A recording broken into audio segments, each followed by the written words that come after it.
Hi, today we're talking about developer onboarding costs and we're going to understand how you can track your developing onboarding cost over here. So any developers which you are hiring for your business, you can track the onboarding cost in this particular database.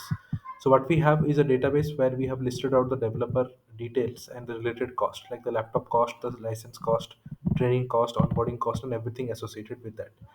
So once you have created this database, if you scroll to the top, we have three different sections.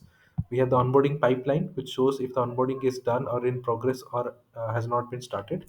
We have the mentor assignments view. So who are the mentors who are specifically assigned to the particular uh, like developers who are onboarded. So you can keep track of all these things.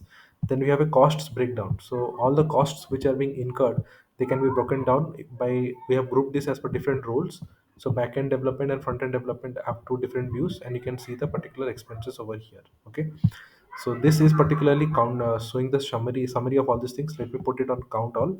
So it will count how many particular personnel are onboarded as per the different role of the onboarding process. Okay, so you can obviously customize this entire database to make changes to the views and whatever we see over here.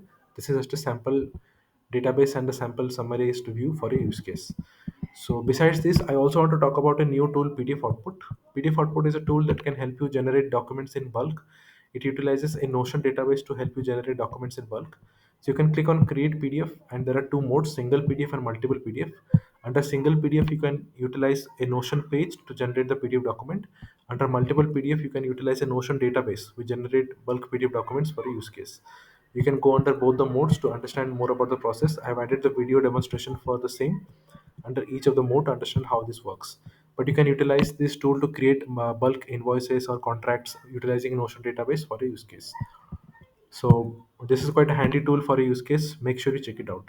If you have any questions or queries, you can reach out to me at notionformyuse@gmail.com, or you can utilize the contact section over here and you can send me any message with your issues and I'll be happy to assist you on this. Thank you for watching this video. Have a great day. Bye bye.